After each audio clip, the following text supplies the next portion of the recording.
You know what I'd like to do is just tell you my story. Like we're just sitting here in the truck, just talking. Um, I just got back from town. I've been out looking at some wells, but I've been wanting to tell people my story, how I got to where I am, where I started, and all of that. So I'm just recording. I'm not going to edit this. I'm just going to talk, tell you my story, and then I'm going to post it. So I graduated high school in 1992, and I grew up very poor, single parent, typical American story, kind of. Typical story for a Gen Xer. And I started looking for work. I had been working in grocery store since I was 14. I worked in my uncle's grocery store. But I was looking for oil field work, and I was going to college at the time. And back in those days, you would just drive around and look for rigs. You would just drive around, you see a rig off in the distance, you would just drive to the rig, and you would just go up there and ask for a job. You would literally drive up to the rig and walk up to the rig floor and just ask them if they needed any help. And so I started doing that, and I was hitting 4 or 5 rigs a day there for a couple of weeks. And eventually I got a phone call, and they needed me there the next day. Okay. And it was for Anadarko drilling out in the western Anadarko Basin in western Oklahoma, north of Cheyenne, Oklahoma. And I show up the first day, and it is one of the coldest days in the history of Oklahoma. Like, it is one of the coldest days in history. Not just on that day, but it was like an unbelievably cold day. And that was one of the terrible things about that day. The second terrible thing about that day was when I showed up, I met with the tool pusher, and he had told me that I was replacing someone that had been killed the day before. They had been crushed by 10-inch drill collars. And so that was kind of weird for me. I spent the entire day running a steamer, unfreezing things that were just freezing right back instantly because it was so brutally cold out. It was like in the single digits. And nobody else showed up that day. Yeah, nobody else showed up that day. Anyway, that was my first job as a worm on a drilling rig. And the tough part about it was the guy that lost his life on that rig was, he had been doing it for years. And he was really smart, and he knew his stuff, and he was a very valuable person out there on the rig. And so that guy was replaced with me, an 18-year-old kid who knew absolutely nothing whatsoever at all. So people had a very short temper with me. And things were different back then, you know. So I spent 7 months on that rig. The exact amount of time it took us to finish the well we were drilling. Back in those days, it could take a long time to drill a well. We were just drilling vertical holes, and it took us 7 months to finish that. And when we were done, they had told me, we don't have another well to go to. So we're going to rig down the rig. We're going to move it to the yard. And when we get done with that, you're laid off until we get another well to drill. So I was always someone that was, I couldn't be out of work, you know what I mean? So a company came out to move the rig, a company called Hodges. And I met a man with Hodges, and he was like, he ran the company basically out of my town. His name was Ron Kubicek. And I told him, I said, they're stacking out our rig. Like, do you need any help? And he said, I always need help. Like, I'm always looking for someone. And he's like, give me your phone number. And I was only off for a couple of days. He called me, and I went to work for rig moving company, and I hated it. I hated it. It was, you know. But we were constantly, every day, moving rigs every day. We moved a lot of H&P rigs, and I got to know some of the H&P guys really well. So I was giving all the drillers, tool pushers, my phone number. It's like, hey, if you need anybody, give me a call. Got 7 months experience. And eventually I got a job with H&P on a drilling rig, and I spent 4 years on that drilling rig with the exact same crew. Not one person quit. And that crew had been together for many years. Spent 4 years on that rig, and working in the worm corner the whole time because nobody left. H&P was a great company to work for. And so what happened though, after about 4 years, I got into a fight with the derrick hand. And fights, they weren't that uncommon back then. I mean, we're talking about the 90s. People fought all the time in the oil field. There was just a few rules. You take it out to the cattle guard, which is the edge of location, entrance to location. And, when you're done, get your ass back to work, basically. They didn't care, So, occasionally there'd be a fight, and guys would go out to the cattle guard and fight, and then come back, just go back to work, I shouldn't have been fighting the guy I was fighting, but it's the oil field. You cannot back down from anybody. You cannot cower. It's kind of like prison. You have to stand up for yourself. And I was pretty healthy. I was 6'7", 230 pounds, very lean, pretty muscular. I was somewhat formidable, but the guy that I got into a fight with, if you ever just look at somebody and you're like, yeah, that's someone you don't want to mess with, that's who this guy was. Like, I was pretty tough, but even I knew I had no business messing with this guy. Like, this guy was going to beat the shit out of me.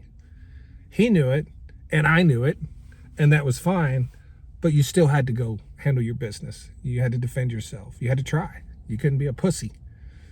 And anyway, we went out there, and he ended up breaking his hand on the back of my head because he got me in a really bad spot.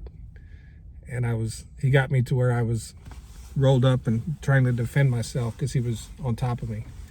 He hit me in the back of the head a couple of times, and he broke his hand really badly. And he was our derrick hand, and he was, back in them days, we didn't have mud engineers. The derrick hands did it all.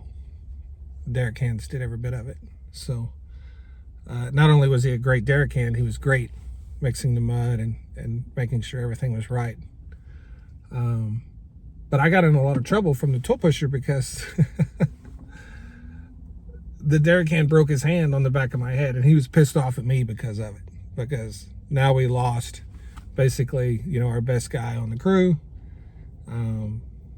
Probably because of me running my mouth. I don't even remember what the fight was about. It was over something stupid. So I lost my job. And I took off, and I left town for a while, and I moved to, left the oil field.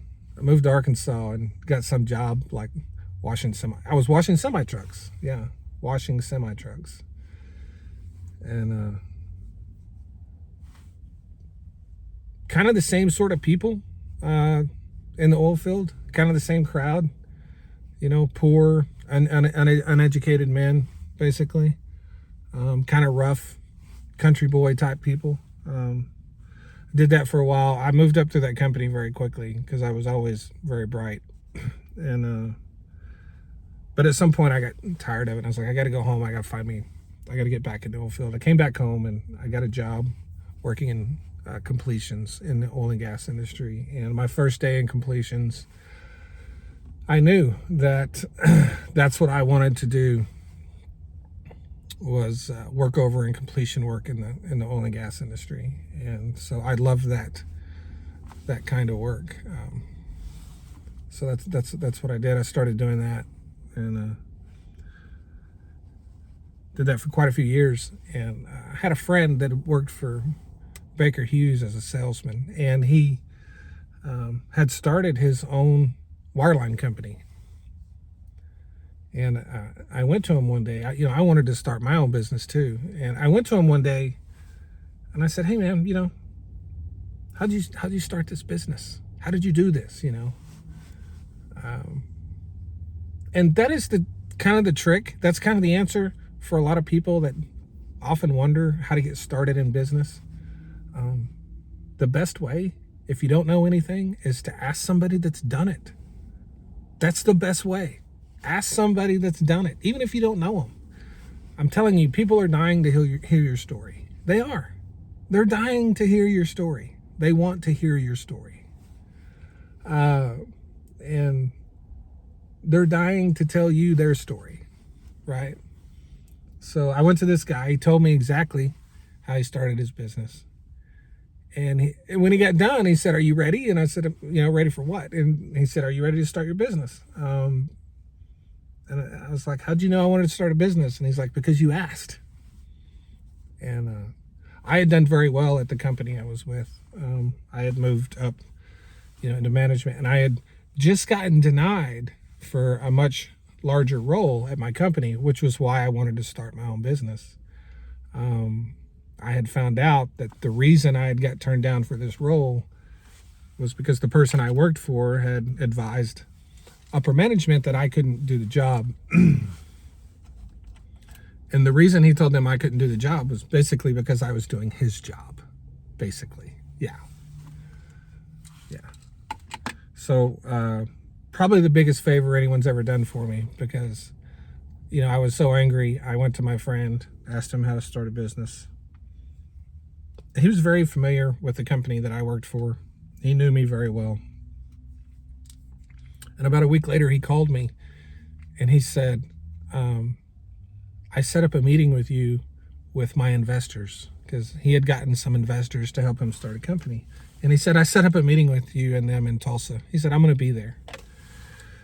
So about a week after that, I'm in a members only private club restaurant at top of a skyscraper in Tulsa, Oklahoma. I don't remember the name of the club.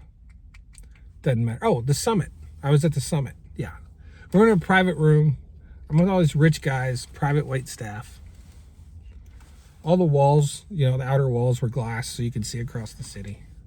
And I had marked up on my computer all these business presentations that I handed out to everyone, and I passed them around, and we sat down. They didn't even look at them. Like, some of them looked at the cover sheet and looked at the sheet under and just, because my friend had already told them all about the business, and there was a huge need for the business that I wanted to start. There was a huge gap in that space that needed to be filled. So they had they really just wanted to meet me. They were already going to start the business because my friend had told them, you need to do this. You need to start a business with this guy. And that's how my first company was born. And so the goal was to build the company up as fast as possible, reinvest all profits back into the company, and build it as quickly as possible, steal enough market share as quickly as possible to sell the company. The whole point was to start it, build it as fast as possible, steal market share, sell. That was the plan for that business, and it worked beautifully. It worked absolutely beautifully. We made a lot of money. We reinvested all of that money back into the company. We didn't take big salaries. I think I was getting paid $75,000 a year. I was president of a service company. I had 5 locations across the United States. And I was making $75,000 a year, which isn't great for the oil field, and no profits. We were taking no profits. We was pouring everything back into the business. And that was in 2004. And by 2008, we were ready. We were ready to sell. We had built it up. My initial investment in the company was $40. That was my initial investment, $40. And I had to legally make that investment. I didn't have any money at the time. And the initial capitalization was $400,000. So I had to put up $40, and the deal was, as soon as the investors got their original investment back, then I would get 25% equity stake of the company. And I was like, cool. So it was my way in, and my goodwill, my knowledge, granted me the 25% stake in the company. We thought it would take between 3 and 4 years to achieve that. We ended up doing it in about 6 months. About 6 months, they made their money back. And from there, we just grew and grew. So we had the company sold. My stake in the company, I was going to walk away with about $3 million. Not bad. I was going to go from $75K a year to $3 million in my pocket, and a better job because I was going to stay with the new company. The day before closing, my investors called an emergency board meeting, and they said, we need to have a meeting. So I fly up to, I drive very fast, very quickly up to Tulsa, and we sit down for a board meeting. And the attorney that we had hired, this guy specialized in mergers and acquisitions, and the attorney we hired had got, in my biggest investor's ear, we were being bought out by a multinational corporation. And he told him, if you pull out right now and start renegotiating, you can probably get another 5%. I was adamantly opposed to it. All of these people that had invested in my company, which it was 4 guys, it wasn't like a huge group of people, it was 4 guys. They were all extremely rich. Their average net worth was between $50 and $100 million. The largest investor, the main guy, he was worth well over $150 million. He owned an oil company in eastern Oklahoma. And I told him, I said, look, I'm poor. I've been poor my whole life, and this is my chance.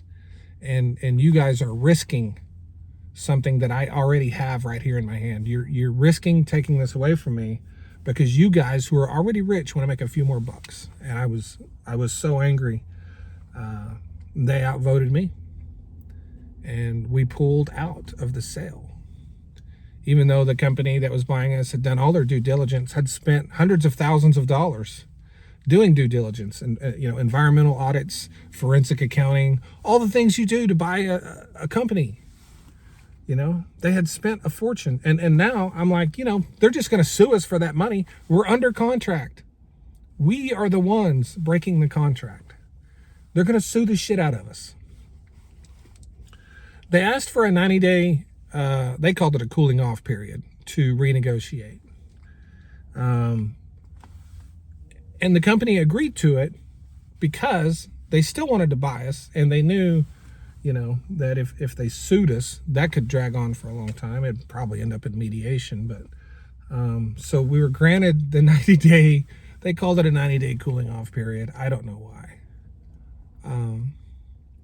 2 months later, after that happened, we had the largest housing market crash in U.S. history, and the Great Recession began. Which means that the value of my equity in my company went from $3 million to under $300,000 in a matter of weeks. And that was how severe the Great Recession was on the oil and gas industry. The reason the plan was to build up and sell the company was because what we were doing was not highly technical, It was kind of expensive equipment, but it was very easy to operate. And I had told my investors, like, there's going to be a time where all of our customers just buy the equipment that we're currently renting to them, because they can do this themselves, and they're going to see that profit. They're going to see that profit center. And if we allow that to happen before we get out, we'll lose everything. So we got to get it sold before that day comes. With the crash came, the huge decrease in our company's value. I had put, it was my first business deal ever. I didn't really know what I was doing, but I had put a clause in my contract that upon my resignation, the investors had to essentially buy my equity out for the fair market value of my equity on the day I gave my resignation. And as I watched the values fall, I went ahead and submitted my resignation and forced the sale of my stock. It ended up being just under $300,000. And the reason I did that was because I knew that all of our customers, during a period of an oil field crash, the big companies go in and they buy up all the equipment of the small companies. And I knew that during that period, they were going to consolidate a lot of services, and they were going to buy all of the equipment that they were currently renting from us during that crash, during the Great Recession. And I knew that our company would never recover. So I submitted my resignation to force the sale of my stock back to my investors, and they accepted it and they paid me.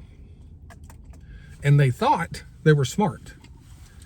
They thought they were smart because they got to pick up 25% of the company for, 10 cents on the dollar. What they didn't realize was that company was never coming back, because what I predicted was going to happen was exactly what happened. During the Great Recession, during that period, all of our customers went out and acquired the exact same equipment we rented to them every day. They acquired their equipment for pennies on the dollar. So I left. They brought in new management, and the company never recovered. It never recovered.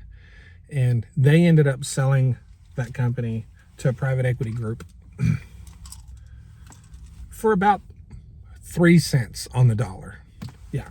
So I felt fortunate to get my 10 cents on the dollar. That was my first experience in business in the oil and gas industry, and I learned a lot. And one thing I learned was not doing that again with partners that I don't know. And if I do, I'm going to be much better at it, because I learned so much. So I was out roaming around. I was going to start another company, but I was going to do it on my own this time with no partners and no investors. And I ran into a guy, and he said, he's like, "What are you doing out here?" I said, "I'm doing a market analysis on a new company." And a lot of the guys in the field, he was like, "You're doing a market analysis on a new company?" I said, "Yeah, I'm trying to, I was going to start a new company, and I was out meeting people and kind of seeing what the demand for it was, and getting a feel for how I was going to do it." And the guy told me, he said, "Don't do that." He said, "Don't do that." He said, "Just come to work for me." He offered me a huge salary, and he said, "Come to work for me." And so he said, "You don't need all these employees and all this stress." He said, "You come to work for me, you won't have any employees. You'll make more money than you would at your company, probably." And so I took a job with that guy. That was my first job as a company man, workover and completions foreman here in Oklahoma. And I did very well. I did that for, a couple of years, and then I was called by Big Oil. And I had never applied for another job. They had actually got my name from someone that I had worked with up in Pennsylvania when I had my prior company.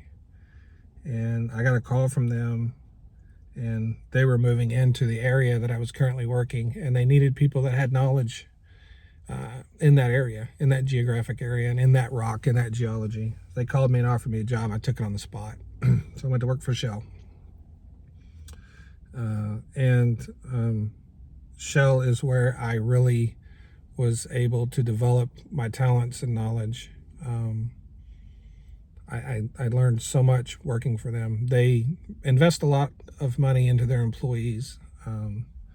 So I started out as a consultant for them, as a contractor. I eventually became an employee. When I became an employee, they sent me to Europe to school. Also during that time, I had gone back to college, just got my regular college degree, but they sent me to Europe to study, and I went through all that, and then I did very well over there in Europe, and when I got back, I was invited to work on the team that wrote the global standards for hydraulic fracturing, and they also wrote the pressure control manual, well site operations manual. They wrote all the standards for completion and workover operations globally. I got invited to work on that team, and it was a global team, and we met virtually twice a week. It was people from all over the world. So through that process, we did our job. We wrote the latest version for, all the standards for hydraulic fracturing. We revised and rewrote the pressure control manual. We updated and rewrote the well operations manual. All the global standards. And when I completed that with my teammates, I received a formal nomination to be formally appointed as an expert, subject matter expert in hydraulic fracturing and well site operations. When you receive that formal nomination, what happens is it goes before a board of experts that have very high technical authority, the highest technical authority you can have. And they basically look at your life's work. They look at everything you've done in your career, and where you're at today, and they basically decide if you get it or not. And I got it. So 2019, I became a formally recognized oil and gas expert by Big Oil, which is kind of a big deal. So the weird thing about it is,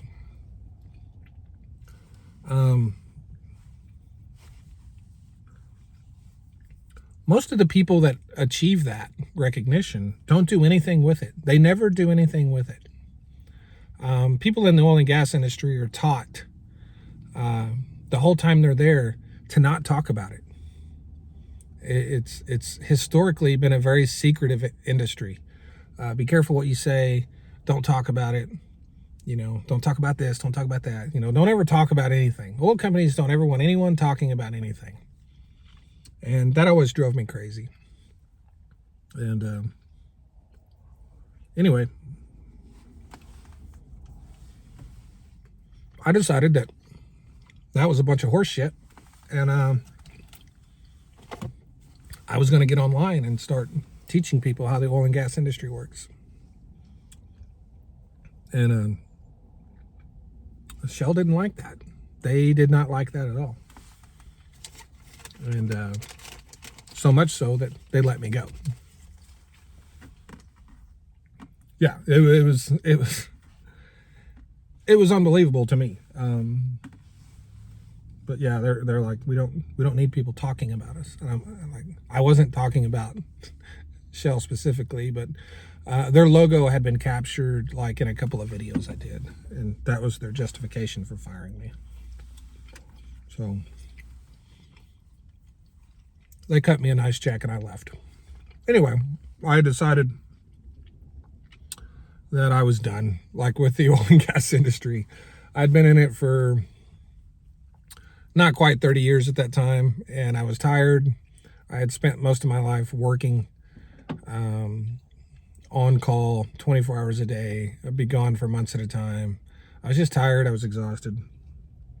Came home, bought a business, and was just done with the oil and gas industry. And then one day my phone rang, and it was a guy that wanted to start a new oil company.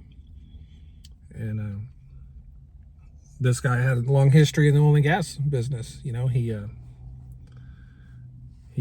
started and built a $1 billion oil company before in his younger years, and he wanted to see if he could do it again. Anyway, he called me and asked me if I would join him and be a partner of his in a new oil company. And it kind of blew my mind. I was like, wow, that don't happen every day. So I did that. Yeah, who wouldn't? So, you know, we started the company, and well, he had already started the company before he called me, but I started with the company. I had to invest my money into the company. You know, I wanted to be a partner. I had to put my money up. I had to put my money where my mouth was, so I did that. And, you know, our little company has grown in the last 2 years significantly. Started very small, had a handful of people, a few wells, and now we operate about 180 wells. We have ownership in about 400 that we don't operate. We hold about 80,000 acres in leases. And we have yards in multiple states and properties in multiple states. And that's all in the last 3 years. And we started with almost nothing. We didn't borrow a nickel. We just use our own money and the profits from our hard work. And so we're in good shape. And we're getting after it every day. So that's kind of the story of how I went from basically stepping out of high school and onto a drilling rig with pretty much no education and becoming a principal partner and vice president of an oil company and a globally recognized oil and gas expert. So I think it's a great story, just because I think I represent like the American dream. And of course, that dream could always become a nightmare. You know how it is in this country.